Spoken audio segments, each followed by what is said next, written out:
ಬಂಗಾಳದಲ್ಲಿ ಸುವೇಂದು ಸರ್ಕಾರ ಪ್ರತಿದಿನ ಹೊಸ ಆದೇಶ ಮತ್ತು ದೇಶದ್ರೋಹಿಗಳು ಮುಟ್ಟಿ ನೋಡಿಕೊಳ್ಳೋ ಹಾಗೆ ಮಾಡ್ತಾ ಇದೆ.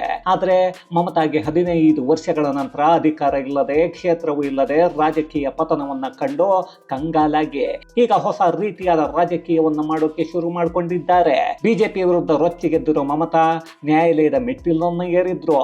ನ್ಯಾಯಾಲಯಕ್ಕೆ ಹೋಗೋದಕ್ಕೆ ಅವರು ತಗೊಂಡಿರೋ ನಿರ್ಧಾರ ಚರ್ಚೆಗಳನ್ನ ಹುಟ್ಟು ಹಾಕ್ತಾ ಇದ್ರೆ, ಇನ್ನೊಂದು ಕಡೆ ನ್ಯಾಯಾಲಯದಲ್ಲಿ ಅವರೇ ವಕೀಲರಾಗಿ ವಾದ ಮಾಡಿದ್ದು ಇಂಟ್ರೆಸ್ಟಿಂಗ್ ಅನ್ನಿಸ್ತಾ ಇತ್ತು.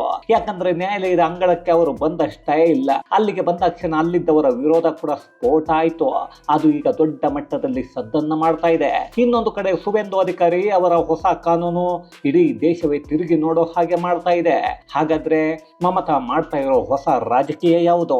ಅವರೇ ವಕೀಲರಾಗಿ ನ್ಯಾಯಾಲಯಕ್ಕೆ ಹೋದಾಗ ಕಳ್ಳಿ ಅಂತ ಅಲ್ಲಿದ್ದವರೆಲ್ಲ ಕರೆದದ್ದು ಯಾಕೆ? ಅದ್ಯಾವ ಕೇಸನ್ನ ಹಿಡಿದು ದೀದಿ ನ್ಯಾಯಾಲಯಕ್ಕೆ ಹೋಗಿದ್ರು? ಸುವೇಂದು ಅವರ ಹೊಸ ಕಾನೂನು ಯಾವುದು? ಎಲ್ಲವನ್ನ ಈ ವಿಡಿಯೋದಲ್ಲಿ ನೋಡ್ಕೊಂಡು ಬರೋಣ ಬನ್ನಿ.